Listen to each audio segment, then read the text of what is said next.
BPSC में हम लोग लोकोक्ति या कहावत से प्रारंभ करेंगे पढ़ना। लोकोक्ति कहिए या कहावत कहिए,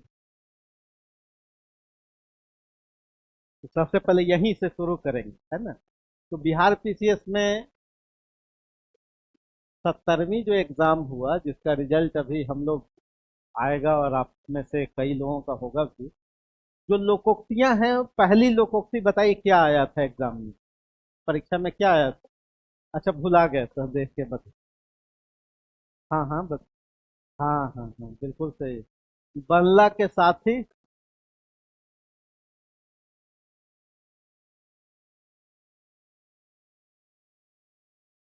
सबके हो।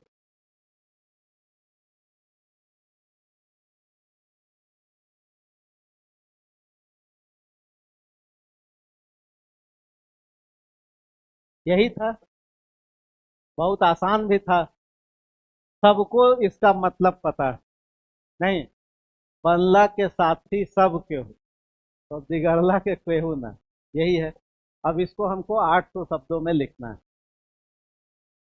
800 शब्द में लिखना है, 700 शब्द में लिखना है। ऐसी ही लोकोक्तियां हैं, हम लोग चर्चा करेंगे, लिखेंगे, समझेंगे और देखेंगे कितना आसान है लिखना। ये भी हम लोग समझेंगे। ठीक है। ऐसी ही और भी लोकोक्तियां हैं। जैसन जैसा करेंगे वैसा पाएंगे, है ना। ये है। और ये वो एक था, जियते माछी ना है घोटाई। और क्या था। हाँ, बाप के नाम साग पात, बेटा के नाम पर रहो। बहुत आसान आसान लोकोक्तियां पूछी गई, तो हम लोग देखते हैं कि आखिर लोकोक्ति ये होता क्या है। लोकोक्ति जो है वो लोक जीवन में प्रचलित उक्ति को कहते हैं। आपसे कोई पूछे कि लोकोक्ति या कहावत है क्या, तो लोक जीवन में जो पॉपुलर जो स्टेटमेंट है, उसी को हम लोकोक्ति कहते हैं। यानी एक बार फिर से देखिए, स्टेटमेंट, उक्ति या कथन, कहाँ पर। लोक जीवन में। लोक जीवन। लोकोक्ति का क्या मतलब हुआ। वैसा स्टेटमेंट, और ये स्टेटमेंट कंप्लीट स्टेटमेंट, कंप्लीट, पूर्ण, यानी कंप्लीट मीनिंग देता है वो, अधूरा नहीं होता। कोई लोकोक्ति अधूरा नहीं होता। समझ में आ गया। यानी लोकोक्ति अपना कंप्लीट मीनिंग देता है, पूर्ण वाक्य होता है। एक ऐसा पूर्ण वाक्य जो लोक जीवन में प्रचलित है। लोक जीवन का मतलब क्या हुआ। ग्रामीण जीवन। ग्रामीण जीवन। ग्रामीण जीवन का क्या मतलब हुआ, जहाँ श्रम की बात होती है, जहाँ संघर्ष की बात होती है, जहाँ शारीरिक श्रम श्रम है। ग्रामीण जीवन में क्या है, शारीरिक श्रम पर ही आधारित होता है। महानगर में क्या है, दिल्ली में आप जाइएगा, ये महानगर में बौद्धिक श्रम ज्यादा है, मानसिक श्रम ज्यादा है। आप मानसिक श्रम कर रहे हैं या शारीरिक। मानसिक श्रम कर रहे हैं, नहीं तो पढ़ना आसान है, ये वाला कठिन है। नहीं, दोनों में कठिन कौन है, पढ़ना कठिन है या शारीरिक श्रम, ये कठिन है ना। तो फिर क्यों नहीं पढ़ते आप लोग। तो आप लोगों को तो, आप लोगों के जीवन में तो आसान काम मिला हुआ है। नहीं, पढ़ना तो आसान काम। तो यहाँ दिल्ली में लोकोक्ति का जन्म नहीं होगा, महानगरों में लोकोक्तियों का जन्म नहीं होता। क्यों नहीं होता। कहाँ जन्म होगा लोकोक्तियों का, ग्रामीण जीवन। क्यों जन्म होगा यहाँ, क्योंकि यहाँ समाज है। महानगर में एकल व्यक्ति रहता है, अकेला, कोई सामाजिक संबंध नहीं होते, बहुत कम। किसी को किसी से मतलब नहीं। एक मकान में 4 फ्लोर है तो ऊपर वाले को दूसरे से मतलब नहीं, है ना। केवल वो बोर्ड अगर नाम में देखा तो बस उतना ही जानता है, बाकी विशेष कोई मतलब नहीं। लेकिन गांव में हाँ, सबको सबसे मतलब। अगर आप कुछ गलत करेंगे तो हाँ, पूरा एरिया जान जाएगा, जान जाएगा या नहीं। आप अगर सफल होंगे तो पूरा ही, आप समाज जाने, कई गांव के लोग जान जाएंगे। हाँ, लेकिन अगर महानगरों में है, सफल होंगे तो कोई हो सकता है न जाने, आपका जो बहुत नियरेस्ट होगा वही जाने। लेकिन गांव में जहाँ लोक समाज है, वहाँ सब जान जाते हैं कि नहीं, जान जाते हैं। आपके यहाँ कोई अतिथि आएगा तो पूरा गांव जान जाएगा कि इनके यहाँ गेस्ट आया है। ठीक है, पूरा गांव जान जाएगा। जब रेणु मैला आंचल लिख रहे थे 1954 में, नाम तो सुना होगा फणीश्वर नाथ। मैला आंचल, मैला आंचल की पहली लाइन है, गांव में यह खबर बिजली की तरह फैल गई। पहला लाइन, ये बिजली की तरह गांव में ही फैलती है खबर। नहीं, चाहे आप असफल हो चाहे सफल हो, लेकिन शहर में बिजली की तरह खबर नहीं फैलती। ठीक है। तो लोक जीवन में ही लोकोक्तियां, ग्रामीण जीवन में जहाँ समाज है, जहाँ संबंध है एक दूसरे से, एक दूसरे पर निर्भरता है, एक दूसरे पर लोग निर्भर होते हैं, एक दूसरे से सहयोग पर आधारित होता है जीवन, और एक दूसरे का अनुभव भी जानते हैं। अनुभव कि भाई वो व्यक्ति ऐसा था, उसने गलत काम किया तो उसका गलत परिणाम निकला। तो कई लोगों ने ये देखते देखते सदियों से ये निकाल लिया कि जैसन बोईबा उसन, क्योंकि एक दो लोगों का नहीं अनुभव था वो। ऐसा नहीं था कि कहीं पढ़ लिया था।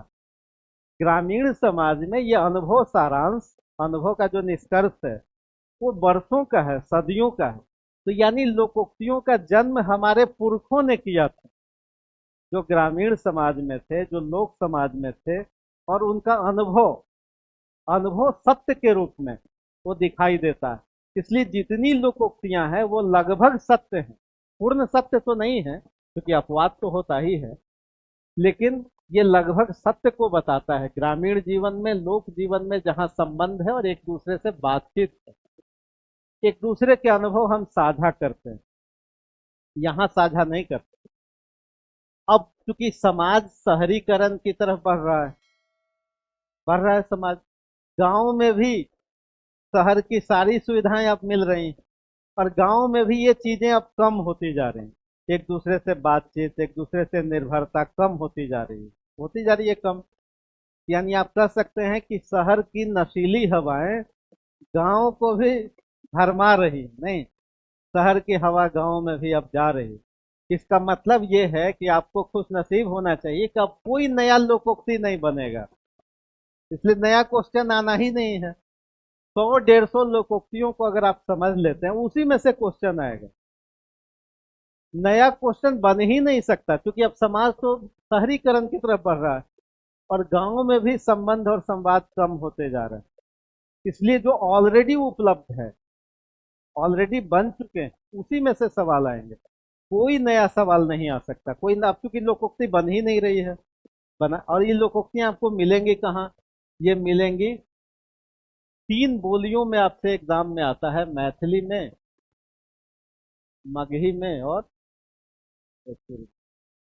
ये सामान्यतः 3 बोलियों में, चूंकि बिहार की ये 3 बोलियां हैं, उसमें ये लोकोक्तियां मिलती।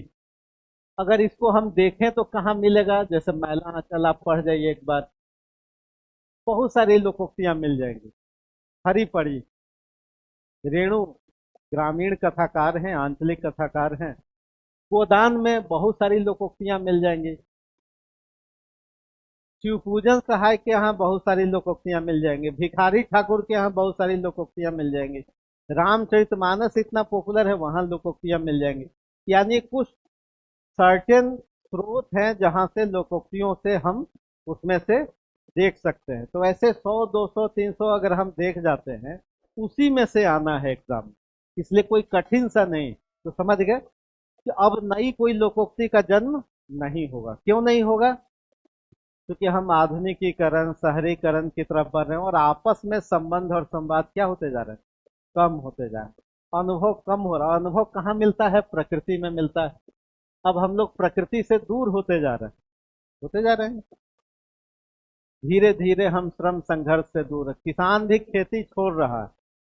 किसान भी क्या है, फायदे का अब काम नहीं रह गया। आप देखते देखते बैल तो गायब हो गए। गांव में बैल दिखता है?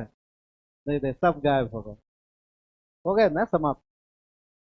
अब सब टेक्नोलॉजी आ गई, सब समस्या। पहले का समय बैल बहुत कीमती हुआ करते थे, अब तो है ना, अब निशुल्क हो गए, है ना, सब फ्री हो गए। तो समस्याएं बढ़ती जा रही। तो लोकोक्तियां समझ गए, ये किस में होती है? लोक बोली में होती है। लोक बोली में, लोक बोली में होती है। अब हम एक पहली लोकोक्ति को देख रहे हैं। देखिए, बल्ला के,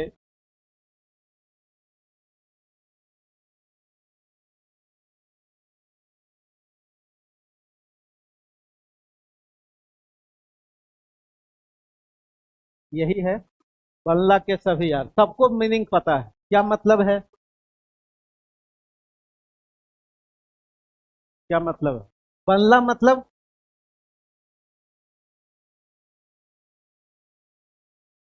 प्रगति। बल्ला मतलब पॉजिटिव। बल्ला मतलब भाग्य। बल्ला मतलब सुख। सुख के सभी साथी होते हैं। नहीं, आप, आपका जब बेहतर चल रहा हो, अच्छे दिन चल रहे हो, नहीं, अच्छे दिन चल रहे हैं, तो सभी यार, यार मतलब मित्र, प्रशंसक, हाँ, सहयोगी, नहीं, निभाने वाले, आपकी प्रशंसा करने वाले, बल्ला के सभी यार।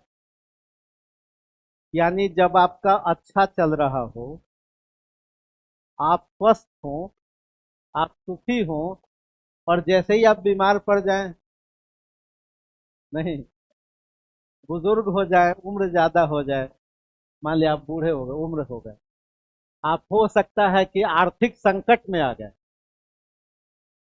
आर्थिक रूप से आप अच्छे हैं तो 10 मित्र हैं, नहीं, है कि नहीं? और पैसा नहीं है तो कोई मित्रता निभाने को तैयार नहीं। आपने किसी से पैसा मांगा, वो कह देगा, वो कहने से आपको पता चल जाएगा जवाब देने से, तू देना चाहता है कि नहीं देना चाहता। तो अर्थ तो समझ में आ रहा है। बनला मतलब सब आपका अच्छा है, आपका हेल्थ अच्छा है, आपकी इकोनॉमी अच्छी है। आप, हो सकता है राजनीति में आपका अच्छा दिन चल रहा हो, आप पॉलिटिक्स में हैं, तो आपके कई मित्र हैं, अच्छे दिन चल रहे हो तो। और गर्दिश के दिन चल रहे हो तो कोई नहीं है, है ना? तो राजनीति के क्षेत्र में, विदेश नीति के क्षेत्र में, आज भारत को आंख दिखा रहा है अमेरिका, कर रहा है कि नहीं? कर रहा है। भाई, ट्रेड का अलग, अभी आपने वीजा का अलग बढ़ा दिया, नहीं, इसका मतलब है कि जब आप प्रगति पर होते हैं, जब आप सही होते हैं, जब आपके सुख के दिन होते हैं, जब आप भाग्य के साथ होते हैं, तो सभी दोस्त हो जाते हैं। और बिगड़ला के, यानी दुर्भाग्य, जब, जब गरीबी हो, जब उम्र के उस ढलान पर हो, नहीं, बुजुर्ग हो, तो कोई कहेगा कि हम आपसे फ्रेंडशिप करना चाहते हैं। बिगड़ला के केहू ना। केहू ना मतलब कोई नहीं, कोई नहीं, पड़ोसी भी नहीं, सगा भी नहीं, सब छोड़ देते हैं साथ। छोड़ देते हैं कि नहीं? यही है लोकोक्ति। लोकोक्ति तो यही है, यही सरल अर्थ है लोकोक्तियों का, यही सरल अर्थ। अब इसी को हमको लिखना है। अब इसको हमको इकोनॉमी में भी ले जाना है, इसको हमको पॉलिटिक्स में ले जाना है, इसको हेल्थ सेक्टर में ले जाना है, इसको फेस्टिवल में ले जाना है, इसको साइंस में ले जाना है, इसको हमको फ्रीडम स्ट्रगल से जोड़ना है, हमको इतिहास से जोड़ना है। नहीं, ये हमने सरल अर्थ समझ लिया। और ये भी समझ लिया, यहाँ तक तो कोई समस्या नहीं। लेकिन हम इसके साथ ये भी समझेंगे कि ये जो है औसत सत्य है, औसत सत्य और मान्य सत्य।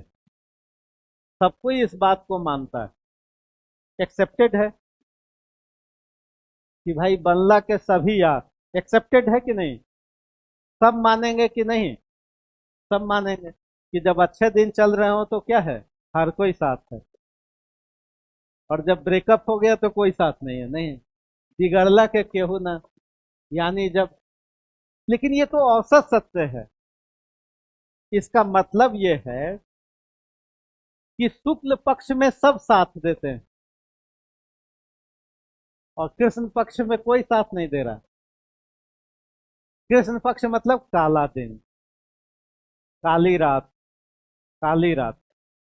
और जब चांदनी रात है तो सब, नहीं, एक कवि कह रहा है कि तुम हो और चांदनी सी बात क्यों ना हो, है ना। तो चांदनी रात बनला के सभी यार। लेकिन क्या ये पूर्ण सत्य है क्या? पूर्ण सत्य नहीं। भारतीय संस्कृति में हम डूबते हुए सूर्य की भी पूजा करते हैं कि नहीं? उगता हुआ सूर्य को तो कर ही रहे हैं, जो हम करेंगे बनला के सभी यार। लेकिन भारतीय संस्कृति हमको क्या सिखाती है? हाँ, डूबते हुए सूर्य जिसका पूरा दिन चल रहा है, डूब रहा है, नहीं, कल फिर भाग्योदय होगा। होगा या नहीं? हो सकता है। तो कई बार कई ऐसे लोग हैं जो बुरे दिन में भी क्या करते हैं, साथ देते हैं। तो निबंध का एक एस्पेक्ट ये भी है।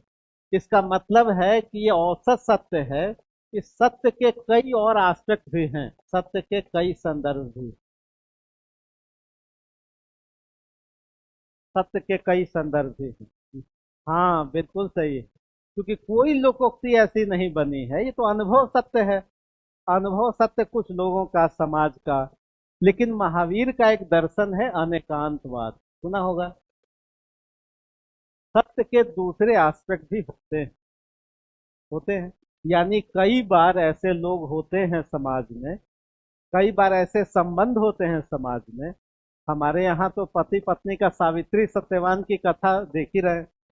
नहीं, सावित्री यमराज से लड़ जाती है, ये तो नहीं सोचती कि चलो दूसरा अब देखते हैं। ऐसा है? नहीं। भाई देखिए, सत्यवान के लिए तो यमराज से लड़ जाती है। वो कहती है कि नहीं जी, चलो एक विकल्प गया तो कोई अब दूसरा विकल्प ढूंढते हैं, ऐसा तो नहीं है। और गांधारी ने तो पट्टी ही बांध ली। हुआ कि नहीं? यानी नारियों ने तो इतना सेक्रीफाइस किया है। नारियों ने जितना सेक्रीफाइस किया है, पुरुषों ने उतना नहीं किया। भारतीय भारतीय संस्कृति में अभी भी कर रही है, बहुत सेक्रीफाइस किया है। आप देखिए कि माता का जो संबंध है, आपके बुरे दिन होंगे तब भी वो साथ देगी, देगी कि नहीं? कोई माता ऐसी नहीं है कि बहुत बुरे दिन चल रहे हो, और आपने बहुत ध्यान से देखा होगा कि अगर एक माता के दो पुत्र हैं और एक धनी है एक गरीब है, तो पिता तो धनी वाले के साथ चला जाएगा और माता किसके साथ रहेगी? जो गरीब है उसके साथ रहेगी। कई बार मित्र ऐसे होते हैं कि भाई बिगड़ गया तब भी साथ देते हैं या नहीं? बहुत सारे ऐसे लोग हैं, ठीक है। लेकिन ये भी सत्य है कि ज्यादातर लोग छोड़ देते हैं। इसलिए एक कवि कहता है कि जीवन की विस्मृत घड़ियों में कौन किसी का होता है, परछाई भी साथ न देती अंधकार जब होता है। परछाई भी साथ छोड़ देती है, दूसरे को क्या कहा जाए। नहीं, जब अंधकार होगा अपनी ही परछाई साथ छोड़ देती है कि नहीं? यानी बल्ला के सभी यार, जीवन के विस्मृत घड़ियों में कौन किसी का होता है, परछाई भी साथ न देती अंधकार जब होता है। तो ये एक टॉपिक था जिसको आपने समझा। इसके पॉजिटिव एस्पेक्ट भी है, इसके नेगेटिव भी।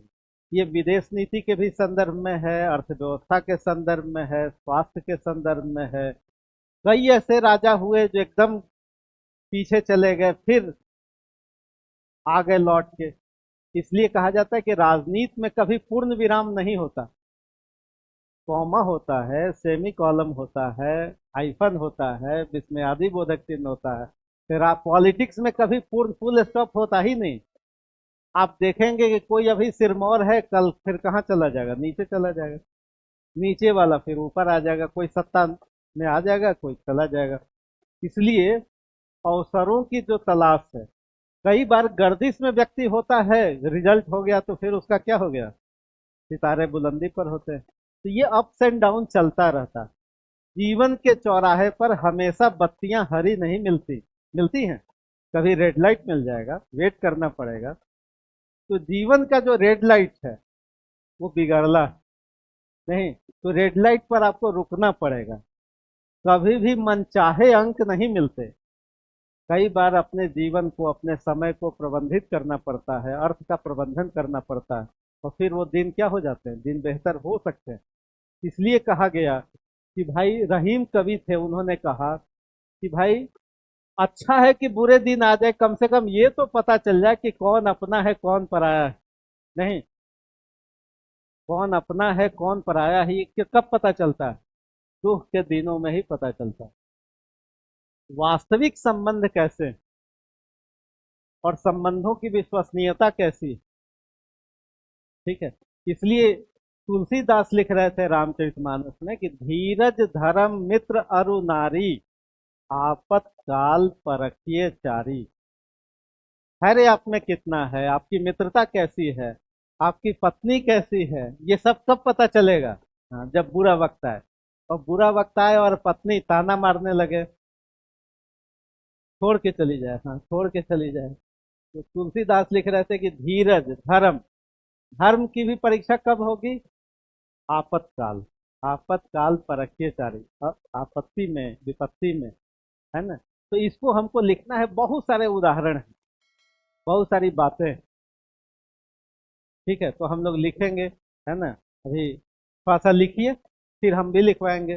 5 मिनट 10 मिनट लिखिए इस पर, फिर हम लिखवाते हैं। हम भी लिखवाएंगे, हम लिखवाते ही लिखवाते हैं, लेकिन थोड़ा सा देखे तो 5 5 10 मिनट, थोड़ा अब तो समझ गए। 10 मिनट लिखिए, फिर हम लिखवाएंगे। हम लिखवाएंगे, अभी प्रारंभ कई तरीके से करना सिखाएंगे। विषय तो समझ में आ गया ना, तो लिखिए, ठीक है। चलिए, तो हम लोग थोड़ा समझते हैं। रोज हम लोग प्रैक्टिस करेंगे, फिर हम लिखवाएंगे भी। एक चीज समझते हैं, फिर उसके बाद हम लिखवाते हैं आपको। भूमिका कैसे लिखेंगे इसको समझते हैं, प्रारंभ कैसे होता है। लिखने का जो राइटिंग पर्पस है हमारा, दो तरह के विचार हैं। एक जो है वक्ता है या लिखने वाला है, या बोलने वाला जो व्यक्ति है, ये चीज समझ लीजिए। फिर उसके बाद हम लोग कैसे लिखेंगे इसको ध्यान रखना है। आप जैसे लिखने वाले हैं, और परीक्षक जो है वो कॉपी जांचेगा, आपकी कॉपी जांचेगा। अगर आप सब ग्रेजुएट हैं या होने की तैयारी में हैं, या पोस्ट ग्रेजुएट हैं, यही हैं आप। और ये जो ग्रेजुएट हैं आप, इमेजिन कीजिए कि आप 4th क्लास में होते, इमेजिन कर लीजिए, थे ही कभी, 2nd क्लास में होते, फर्स्ट में होते, हाँ नर्सरी में होते, 5वें क्लास में होते। नहीं, हाँ हाफ पैंट में होते हैं, हाँ, बिल्कुल सही। तो इस समय आपको किताब मिलता था, तो पढ़ना होता था, तो अनार का यहाँ फोटो होता था। नहीं, यही होता था। अ से अनार, अ से आम। नहीं, आम का फोटो होता था, तो बच्चे जानते थे। और मैडम लोग कैसे पढ़ाती थी? हाँ, अब गाय पर निबंध लिखना होता था, तो गाय के 4 पैर होते हैं, एक पूंछ होती है। क्यों ऐसा होता था? ऐसा इसलिए होता था कि जो पढ़ाने वाला है वो ज्यादा पढ़ा है, और ये कम पढ़ा हुआ है व्यक्ति। आप जब छोटी क्लास में थे, नर्सरी में, 2nd में थे, तो विजुअल माध्यम से आम का फोटो बना दिया, पढ़ाया जाता था। या विवरण की पद्धति थी, गाय के 4 पैर होते हैं, एक पूंछ होती, ये था। लेकिन अब तो आप ग्रेजुएट हो गए। नहीं, अब ऐसे ही अगर फोटो रहे, अ से अनार, या टीचर भी वैसे ही बताए, इसका मतलब है कि अब आप मैच्योर हो गए। और मैच्योरिटी का क्या मतलब है? मैच्योरिटी का मतलब है कि आपको अब अपने शब्द पर और अपने राइटिंग स्टाइल पर, राइटिंग स्किल पर आपका नियंत्रण हो गया। तो जैसे जैसे आप बड़े होते हैं, और जो परीक्षक है वो भी बड़ा है, वो भी समझा हुआ व्यक्ति है, अब आपको संकेत में चीजों को लिखना है। अगर आज आप लिखेंगे कि गाय के 4 पैर होते हैं और एक पूंछ होती है, अब बल्ला के सभी यार का कोई सरल अर्थ लिखेगा तो उसको अंक नहीं मिलेगा। आई बात समझ में? याद कीजिए, अब आप सब ग्रेजुएट हैं, और ग्रेजुएट हैं तो आपकी भाषा भी ग्रेजुएट वाली होनी चाहिए, आपकी भाषा भी डिप्टी कलेक्टर वाली होनी चाहिए। याद रखिए कि अगर भाषा में कमजोरी है, बहुत विवरण वाला है, अब विवरण नहीं चलेगा। अब संकेतों में बात होगी, विशिष्ट बात होगी, स्पेसिफिक बात होगी, दर्शन में बात होगी, साहित्य में बात होगी। यानी आपकी भाषा में और ज्यादा शुद्धता और ज्यादा समझ भरी बातें होनी चाहिए। तो लिखते हुए हमको ये सोचना है कि अगर कोई लोकोक्ति है उसका कोई सरल अर्थ से प्रारंभ करता है, तो इसका अर्थ ये हुआ कि अभी बच्चे में उतनी मैच्योरिटी है ना। तो परीक्षक आपको उसी हल्के अंदाज में लगेगा कि अभी स्तर कितना है, 10वीं का। तो आपको ऐसे प्रारंभ करना है जैसे पहले ही पंक्ति में उसको लगे कि लड़के के पास अपना थॉट प्रोसेस है। और ये जानिए कि निबंध आपके व्यक्तित्व का एक टेस्ट है, नॉलेज उसमें समाहित है, लेकिन प्रस्तुति के साथ आपका जो व्यक्तित्व है, जो विचार है, जो दर्शन है, जो साहित्य है, जो आपकी समझ है, वो पहली ही पंक्ति से क्या होनी चाहिए, दिखाई देनी चाहिए। तो इसका हम लोग ध्यान रखेंगे, धीरे धीरे वो सोर्स सीखेंगे। यानी पहले तो चीजें क्या होगी, पहले तो चीजें सरल रूप से ही आप लिखेंगे, अचानक नहीं हो जाएगा, लेकिन धीरे धीरे आपकी भाषा में, यानी पढ़ने वाले को लगे कि ये भी मेरे ही बराबर का आदमी है। नहीं, योग्यता में जो परीक्षक है उसको लगना चाहिए कि हम जितना जानते हैं, कोई न कोई एस्पेक्ट ये बच्चा ज्यादा जानता है। अगर ये उसको समझ में आ गया तो आपको 200 से ऊपर कर देगा। हो सकता है आप संविधान ज्यादा अच्छा जानते हो सकता है साहित्य अच्छा जानते हो सकता है अर्थशास्त्र अच्छा जानते हो सकता है इतिहास अच्छा जानते हो। भाई परीक्षक तो किसी एक विषय का है। वो हो सकता है कि हिंदी का, ज्यादातर उम्मीद क्या है कि जो आपका कॉपी जांचने वाला हो वो हिंदी का प्रोफेसर यही होगा, विश्वविद्यालय का कोई प्रोफेसर होगा। तो इसका मतलब वो तो हिंदी जानता है, लेकिन आपके पास तो संविधान का भी नॉलेज है, आपके पास अर्थशास्त्र का नॉलेज, आपके पास विदेश नीति का नॉलेज है। यानी आप अपनी प्रतिभा से, अपने शब्दों से, अपने भाव से, अपने संकेतों से, अपने विचार से, अपने अभिव्यक्ति से इतना प्रभावित कर दें कि परीक्षक को ये लगने लगे कि बच्चा क्या है ये। हाँ, और पूरा पढ़ता जाए, वो प्रारंभ में ही आकर्षित हो जाए कि पहला परिचय है। भूमिका क्या है, प्रथम परिचय, पहला इंट्रोडक्शन। आपका परिचय हो रहा है परीक्षक से, और ये जो टॉपिक है ये माध्यम।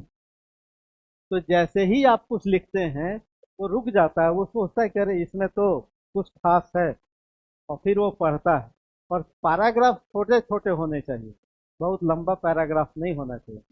और जब अंत हो तो फिर कोई अच्छी बात हो, कुछ अच्छे विचार हो। क्योंकि पढ़ते पढ़ते कई सारी चीजें वो भूल जाता है, 800 शब्द पढ़ना है उसको, 800 शब्द पढ़ना है, भूल जाता है। तो अंत ऐसा हो कि फिर से उसको लगे, जैसे नहीं होता कि कोई सौंदर्य इतना है कि आप मुड़ मुड़ के देखते हैं। नहीं, और एक गाना आया कि मुड़ मुड़ के न देख। तो मुड़ के कौन देखता है, जब बेहतर सौंदर्य दिखाई देता है तो फिर पीछे पलट के देखता है। तो परीक्षक भी आपकी कॉपी को पीछे फिर से पलट के देखेगा। हाँ, वो फिर से लौटेगा, और समझिए कि जैसे लौटा वो, आपके अंक 60-70% क्या हो गए बस। तो ये सोच करके आपको करना है, सोचना है कि सरल अर्थों से काम नहीं चलने वाला है। आप ग्रेजुएट हैं, आप पोस्ट ग्रेजुएट हैं, आप डिप्टी कलेक्टर, आप एसडीएम बनने वाले हैं, डीएसपी बनने वाले हैं। तो ये भाषा एकदम लचर होगी। इसलिए ऐसा स्टार्ट बिल्कुल नहीं करना है कि जी इसका सरल अर्थ यह है ना। बच्चे क्या करते हैं, या कोई टीचर समझा देंगे कि इसका सरल अर्थ पहले लिख दो। बिल्कुल सरल अर्थ नहीं लिखना है, क्योंकि सरल अर्थ सबको पता है। किसको नहीं पता है, बल्ला के सभी यार, भाई जैसन बोईबा वैसन कटवा, किसको नहीं पता है, किसको नहीं पता, सबको पता है। तो इस सरल अर्थ लिखने का कोई फायदा नहीं। एक चीज और समझिए कि जो लोकोक्ति है या जो कहावत है, के तीन अर्थ होते हैं। एक तो अविधात्मक अर्थ होते हैं, दूसरा लक्षणा में इसका अर्थ होता है, और तीसरा अर्थ व्यंजना में होता है। ये तीनों को समझ लीजिए। अविधात्मक का होता है सरल अर्थ, सिंपल मीनिंग जिसको कहते हैं, है ना। किसी भी लोकोक्ति का तीन मतलब है। अविधात्मक है, अविधात्मक का मतलब होता है कि जो कहा जाए उतना ही समझा जाए, जितना कहा गया उतना समझा गया, उससे ज्यादा नहीं समझा गया। जैसे कहा जाए कि गाय के चार पैर होते हैं, अब जितना कहा गया, राम दशरथ के बेटे हैं, दशरथ पुत्र हैं, जितना कहा गया उतना समझा गया, इतना ही तो समझा गया कि राम दशरथ के बेटे हैं, हो गई बात। लेकिन अगर हम ये कहें कि क्या आप राम हैं, क्या आप गाय हैं, बदल गया मतलब। गाय के चार पैर होते हैं, सरल मतलब। कहा कि क्या आप गाय हैं, लड़की गाय जैसी, मतलब तो ये कैसे पता हो गया कि सीधी। इसका मतलब है कि बदला मीनिंग क्या है, नहीं। कहे कि भाई मेरी लड़की एकदम गाय जैसी, मतलब गाय है। लेकिन अगर हम ये कहें कि राम सांस्कृतिक श्रेष्ठता के प्रतीक हैं, अब बदल गया मतलब। इसके कई मतलब हैं। कहा जाए कि प्रत्येक नागरिक में रामत्व गुण होना चाहिए, अब इसका मतलब बदल गया। ये मतलब सरल था। इसका अर्थ ये है कि आपको ये सब का ध्यान होना चाहिए।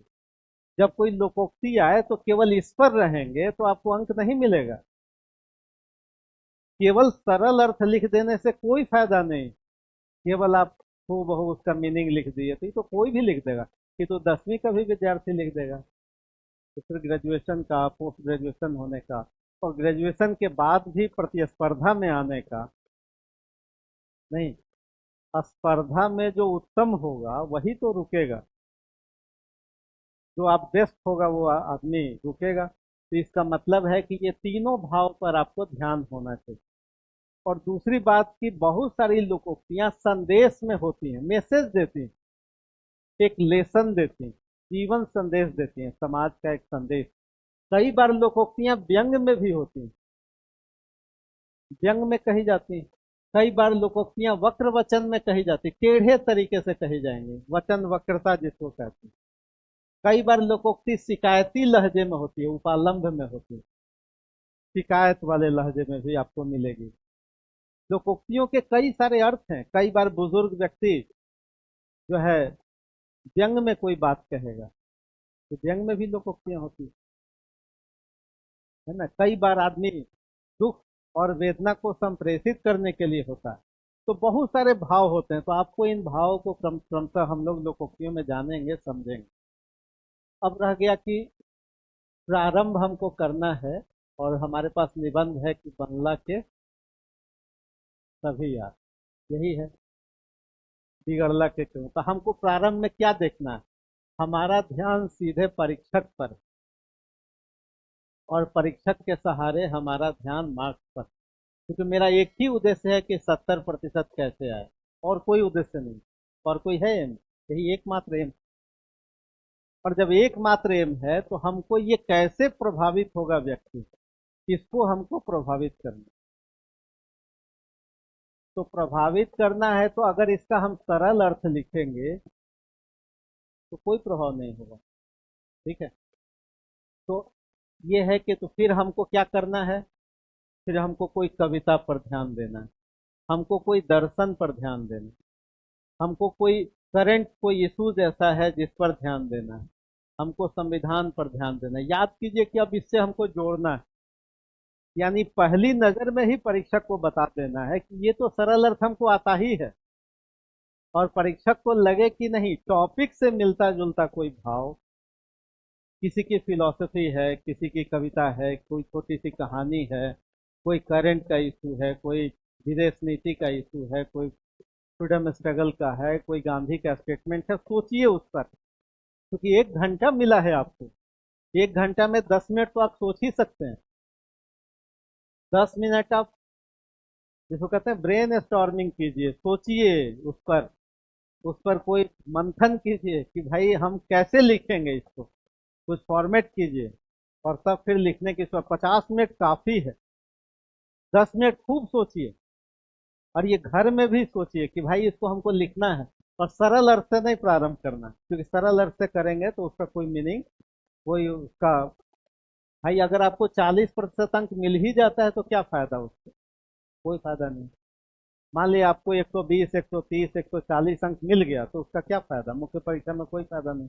कोई 180, 185, 190, 200 ला रहा है, तो आप तो रेस में कहीं टिकेंगे ही नहीं, तो बेकार हो गया प्रीलिम्स पास करना। इतना मेहनत से, इतनी प्रतिस्पर्धा से आदमी प्रीलिम्स पास करता है, और सब फिर क्या हो गया, फिर से उसी चक्र में लग गए, तो बहुत दुखदाई है। इसलिए जिसका पीटी हो जाए उसको लगे कि नहीं, जो हमको अब लौट के नहीं आना है।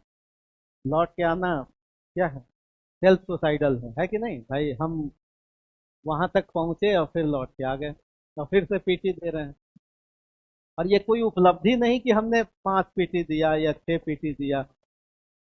भाई कोई कहता है कि जी हमने तो 7 8 प्रीलिम्स पास किया, तो इसका मतलब था कि पहले एक कम ही करते, मुख्य परीक्षा पर क्या कर लेते, हाँ, फोकस कर लेते।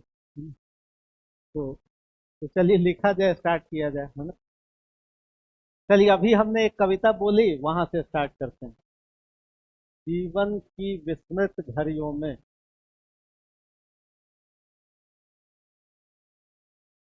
कौन किसी का होता है।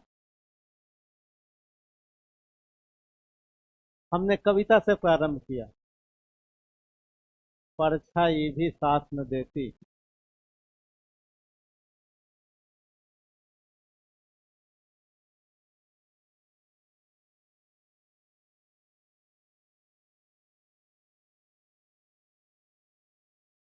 अब तो सबको समझ में आ रहा है।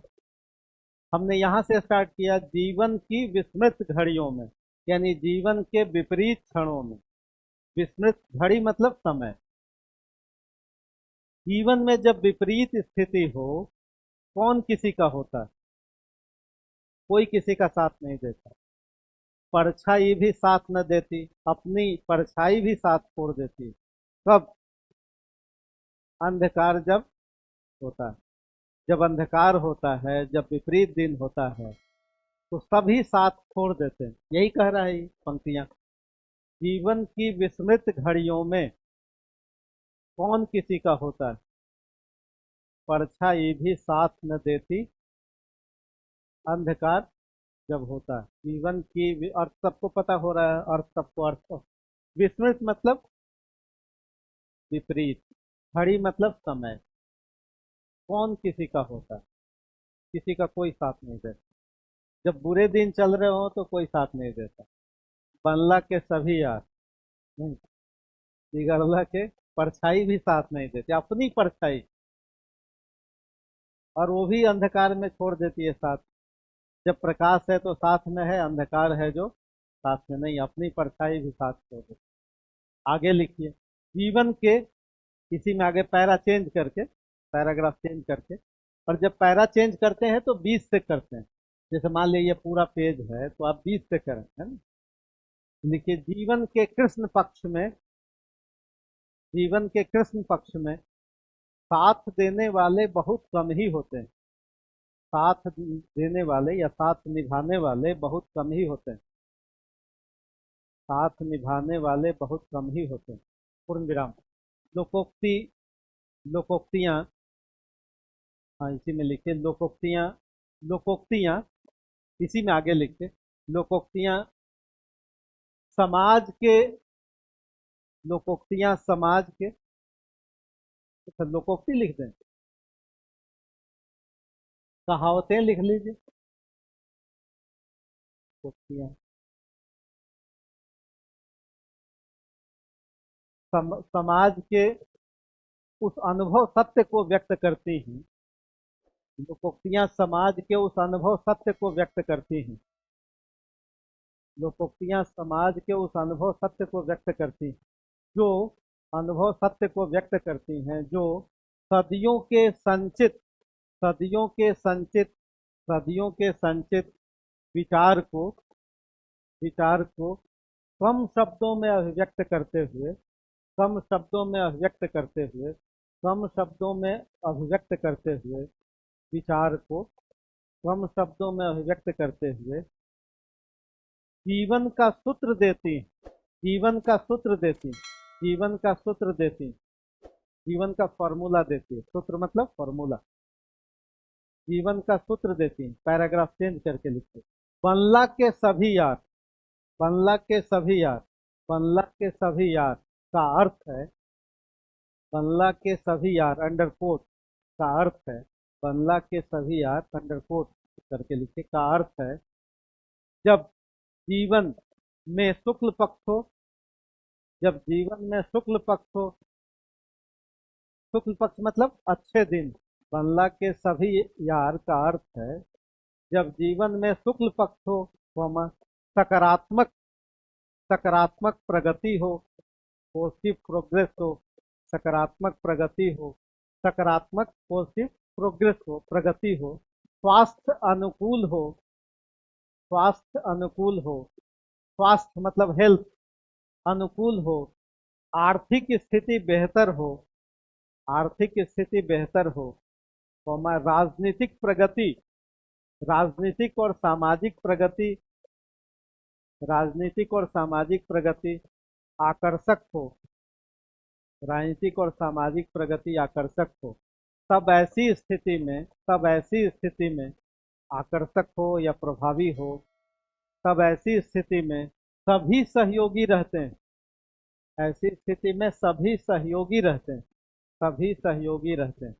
17वीं सदी के चिंतक वृंद कहते हैं, 17वीं सदी के चिंतक एक वृंद कवि हैं, वो कहते हैं, हाँ पैरा चेंज करके लिखते, 17वीं सदी के चिंतक वृंद कहते हैं, 17वीं सदी के चिंतक कवि वृंद कहते हैं, और पंक्ति आपने सुनी होगी, सबय सहायक सबल के, सुना है? सबल, निबल न कोई सहाय।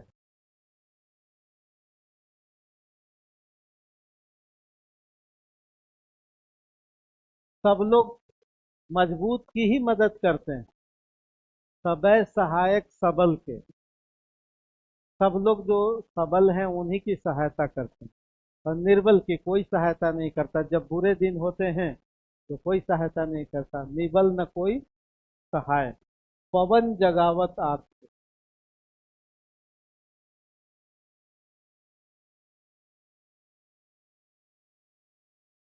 दीप ही देत बुझाए। हाँ पैराग्राफ चेंज करके ये कविता लिख लीजिए, सबय सहायक सबल के, सुना होगा आपने। सभी लोग किसकी सहायता करते हैं? सबल की। निर्बल की कोई सहायता नहीं करता। पवन जगावत आग को, हवा भी किसको जगा देती है? आग को। और दीप ही देत बुझाए, दिए को क्या कर देती? बुझा देते।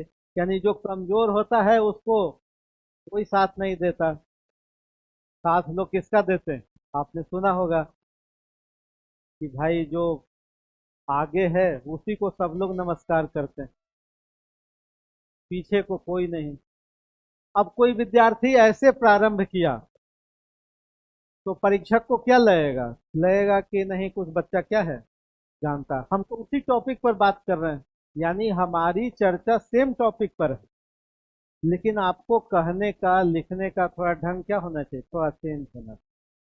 ठीक है, तो एक तो भूमिका ऐसी है। चलिए दूसरी भूमिका लिखते हैं, दूसरे तरीके से लिखते हैं। भूमिका कई तरीके से लिखी जा सकती है, बहुत तरह से लिखा जा सकता है। एक और तरीके से लिखिए, लिखिए पंचतंत्र। पंचतंत्र कहानियों, पौराणिक कहानियां हैं। पंचतंत्र की कहानी, पंचतंत्र की कहानी संदेशित करती है, यानी संदेश देती है, संदेशित करती है। पंचतंत्र की कहानी संदेशित करती है। अब संस्कृत की पंक्ति है, सर्वे मित्राणि समृद्धि काले।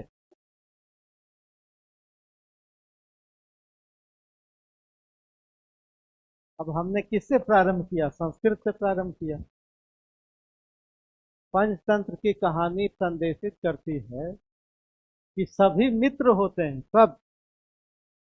जब समृद्धि होती। काल मतलब समय। जब हमारा पॉजिटिव दिन है, जब हमारे अच्छे दिन है, तो सब मित्र होते हैं। वही बात कह रहा है, जो लोकोक्ति में कह रहा है, जो कहावत में कह रहा है। सभी मित्र, सब सब किसके मित्र हैं? सर्वे, सर्वे मतलब सभी। 1 लाख के सभी यार। सर्वे मित्राणी समृद्धि काले। ठीक है। पैरा चेंज करके लिखा हमने, अब एक लाइन लिखा है। अब पैराग्राफ एक लाइन पर भी चेंज कर सकते हैं।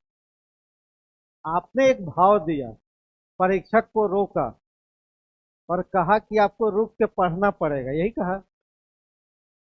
नहीं, आपने क्या किया कि भाई परीक्षक महोदय ब्रेक लगाइए, पहले मेरी कॉपी को आप क्या कीजिए, हाँ पढ़िए। अब कैसे रोका आपने? आपने रोका किसी कविता से, किसी कहानी से रोकेंगे, किसी फिलॉसफी से, किसी संस्कृत से, किसी अंग्रेजी के कथन से। तो आप जब तक रोकेंगे नहीं परीक्षक को, तब तक वो आपको अच्छे अंक नहीं देगा, है ना? पैरा चेंज करके लिखिए। कौन मित्र है और कौन अमित्र? कौन मित्र है और कौन अमित्र? कौन मित्र है और कौन अमित्र? अमित्र मतलब जो मित्र नहीं। कौन मित्र है और कौन अमित्र? कौन विश्वासी है, कौन विश्वासी है और कौन अवसरवादी? कौन विश्वासी है और कौन अवसरवादी? अपॉर्चुनिस्ट कौन है, कौन अवसरवादी? तथा विपत्ति में, विपत्ति में कौन सहयोगी है, कौन सहयोगी है? तथा कौन विश्वसनीयता की कसौटी पर, विश्वसनीयता की कसौटी पर खरा नहीं उतरने वाले? विश्वसनीयता की कसौटी पर खरा नहीं उतरने वाले, कौमा इसकी परीक्षा, इसकी परीक्षा, इसकी परीक्षा विपरीत परिस्थितियों में ही संभव। इसकी परीक्षा विपरीत परिस्थितियों में ही संभव। इसकी परीक्षा विपरीत परिस्थितियों में ही संभव। पैरा चेंज करके लिखे। पंचतंत्र की कहानियों से लेकर, पंचतंत्र की कहानियों से लेकर, पैरा चेंज करके लिखे। पंचतंत्र की कहानियों से लेकर, पंचतंत्र की कहानियों से लेकर उपनिषद दर्शन और महात्मा बुद्ध के जीवन तक, उपनिषद दर्शन और महात्मा बुद्ध के जीवन सफर तक। उपनिषद दर्शन तथा महात्मा बुद्ध के जीवन चिंतन तक। बुद्ध को भी छोड़ दिया था लोगों ने, बुद्ध के जीवन चिंतन तक। तथा, तथा भारतीय संस्कृति को, तथा भारतीय संस्कृति के को रचनात्मक रूप में प्रस्तुत करने वाले संत तुलसीदास तक। भारतीय संस्कृति को रचनात्मक रूप में प्रस्तुत करने वाले, भारतीय संस्कृति को रचनात्मक रूप में प्रस्तुत करने वाले संत तुलसीदास तक, संत तुलसीदास तक रूप में प्रस्तुत करने वाले संत तुलसीदास तक लोकोक्तियों के मर्म को, लोकोक्तियों के, लोकोक्ति के मर्म को, इस लोकोक्ति के मर्म को, इस लोकोक्ति के मर्म को प्रमाणित करते हैं। इस लोकोक्ति के मर्म, मर्म मतलब मैसेज को, मर्म को, मैसेज को प्रमाणित करते हैं। अब तुलसीदास की हम पंक्ति लिख रहे हैं। धीरज धर्म मित्र अरु नारी, धीरज धर्म मित्र अरु नारी, आपतकाल परखिए चारी।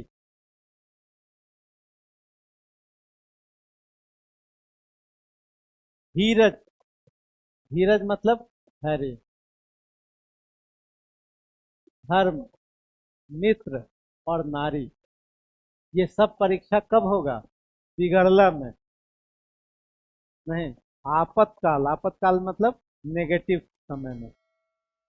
परखिए, परखिए मतलब परीक्षा कीजिए। इन चारों की परीक्षा कब होगी? चारी, चारी मतलब चार। हाँ, पैरासिन। धीरज मतलब पहला, दूसरा, तीसरा, और चौथा, इन चारों की परीक्षा कब होगी? विपरीत परिस्थितियों में, है ना। धीरज, धर्म, मित्र, अरु नारी, ये सब की परीक्षा कब होगी? हाँ, कि भाई जब हमारे बुरे दिन हो, विपरीत परिस्थितियों में इनकी क्या होती है? परीक्षा होती है। आपातकाल परखे चल। तो एक दूसरा विद्यार्थी ऐसे शुरू किया, आपने दो तरीके से प्रारंभ लिखा, अब तीसरे तरीके से प्रारंभ लिखा। ये तुलसीदास का कथन।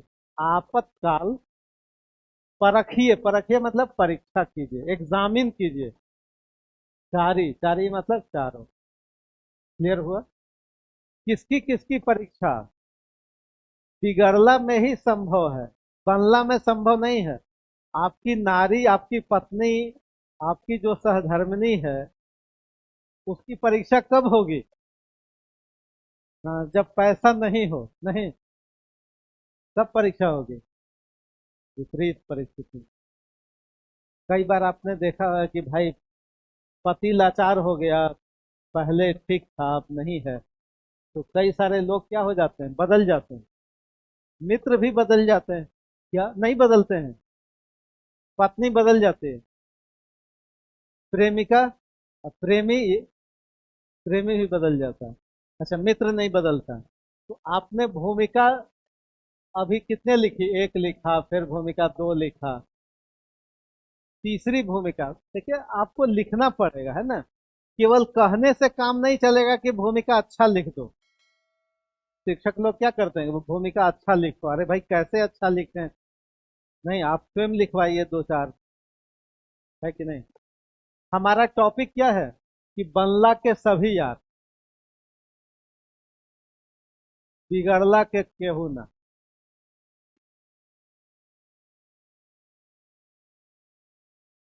जब हमारे अच्छे दिन है तो सब हैं साथ में, और जब बिगड़ गया तो कोई नहीं है। नहीं। एक कवि लिखता है कि एक पेड़ पर बहुत सारे पक्षी रहते थे, और सब उसमें दाना पानी घोंसला बनाए हुए थे। एक बार की घटना है कि पेड़ में आग लग गई, नीचे से तना में आग पकड़ लिया। अब आग पकड़ लिया तो जो पक्षी थे घोंसला बनाए हुए सब उड़ गए। अब पेड़ कह रहा है कि भाई मेरे साथ तुम जीवन यापन किए, घोंसला बनाए, अपना जनरेशन बढ़ाए, और आज हम पे विपत्ति आई है तो सब उड़ गए। नहीं, लेकिन एक पक्षी कह रहा है, कवि कह रहा है कि एक पक्षी कहता है कि नहीं, इस पेड़ ने हमारे सुख के दिनों में बहुत सहयोग किया, वर्षा में, जाड़ा में, हमारे संतति की रक्षा में।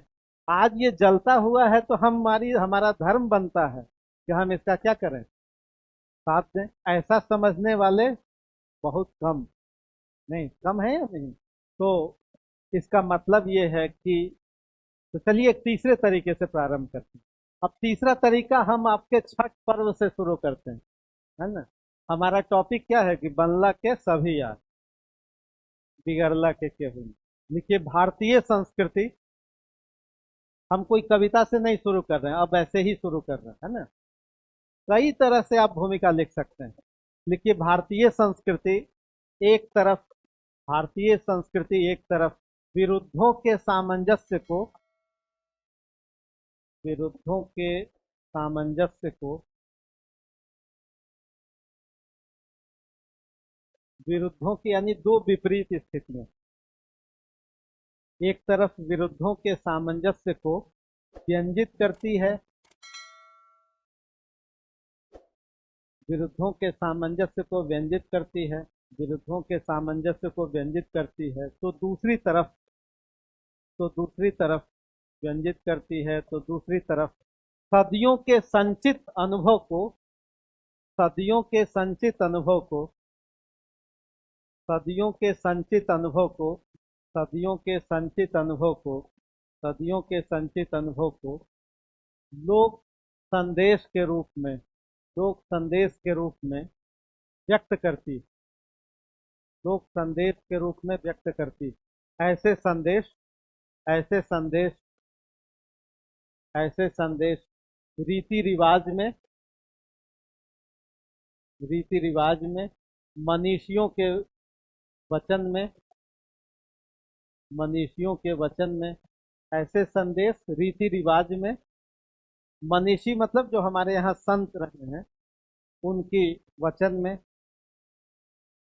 भारतीय दर्शन में, इंडियन फिलॉसफी में, भारतीय दर्शन में, भारतीय दर्शन में, तथा पर्व त्योहारों में भी महसूस किए जा सकते हैं, तथा पर्व त्योहारों में भी महसूस किए जा सकते हैं, पर्व त्योहारों में भी महसूस किए जा सकते हैं, पर्व त्योहारों में भी महसूस किए जा सकते हैं। पैराग्राफ चेंज करके लिखो, पैरा चेंज करके लिखो। जीवन के पथ पर, जीवन के रास्ते में, जीवन के पथ पर, जीवन के पथ पर या जीवन के संघर्ष में कभी कृष्ण पक्ष आते हैं, कृष्ण पक्ष आते हैं तो कभी शुक्ल पक्ष। जीवन संघर्ष में या जीवन के पथ पर कभी कृष्ण पक्ष आते हैं तो कभी शुक्ल पक्ष, कभी बुरे दिन तो कभी अच्छे दिन, कभी बुरे दिन तो कभी अच्छे दिन, कभी बुरे दिन तो कभी अच्छे दिन, पूर्ण विराम। ऐसा ही एक पर्व है छठ, ऐसा ही एक पर्व है छठ, ऐसा ही एक लोक पर्व है, ऐसा ही एक लोक पर्व है छठ, जिसमें जिसमें सूर्य के उदय और अस्त दोनों की पूजा होती, सूर्य के अस्त और उदय दोनों की पूजा होती, सूर्य के अस्त या उदय दोनों की पूजा होती। अर्थात अर्थात अर्थात संबंध वही विश्वसनीय है, अर्थात संबंध, रिलेशन वही विश्वसनीय है, संबंध वही विश्वसनीय है जो सकारात्मक और नकारात्मक दोनों परिस्थितियों में साथ देते हैं, सकारात्मक और नकारात्मक दोनों परिस्थितियों में साथ निभाते हैं, सकारात्मक और नकारात्मक दोनों परिस्थितियों में साथ निभाते हैं। अर्थात बनने और बिगड़ने, अर्थात बनने और बिगड़ने, बनने और बिगड़ने, कौमा लाभ और हानि, बनने और बिगड़ने, कौमा लाभ और हानि की परवाह नहीं करते हुए, परवाह नहीं करते हुए सदैव साथ देते हैं, सदैव साथ देते हैं। क्योंकि क्योंकि डैश दे करके लिखे, विपत्ति कसौटी जे कसै, क्योंकि सोई सांचे मीत,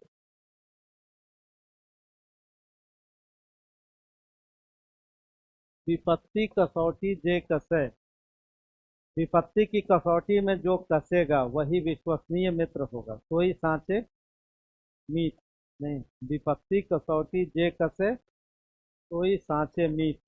या दूसरी पंक्ति लिख सकते हैं, संस्कृत की पंक्ति है, सुख दुखे समय कृत्वा, सुख दुख में जो समान आचरण करे, लाभा लाभो जया जय। व्यक्ति को कैसा होना चाहिए? सुख दुख में समान आचरण करे, समान व्यवहार करे, लाभ में और हानि में, जय में और पराजय में, सुख दुख के समय समय कृत्वा, कृत्वा मतलब आचरण, आचरण, समान आचरण, लाभ में, प्रॉफिट में, और हानि में, लाभा लाभो, जय में और पराजय में, जो हमेशा एक जैसा हो, संबंध वही है, नहीं जय में और पराजय में, ठीक है। ऐसा नहीं कि जब अच्छे दिन है तो साथ में है और बुरे दिन है तो साथ में नहीं। आपने नहीं, ये तो अर्थ है, अर्थ। तो आपने तीसरे तरीके से प्रारंभ किया, नहीं, चौथे पांचवें दसवें तरीके से भी प्रारंभ कर सकते हैं। हम लोगों ने आज क्या सीखा? एक लोकोक्ति को प्रारंभ करने के बारे में सीखा।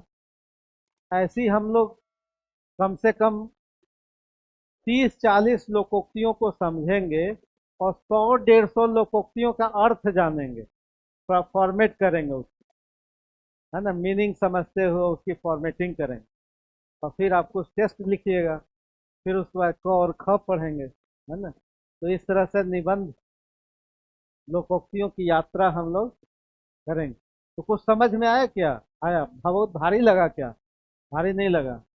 आपको लग रहा है कि लिखना कैसे होता है ना।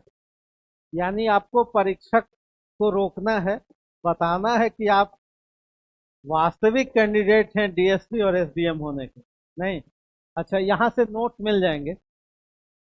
पुस्तक आपने कहा है कि कौन सा बुक पढ़ें, तो हम लोग देंगे आपको किताब। हम लोग देंगे, है ना सर।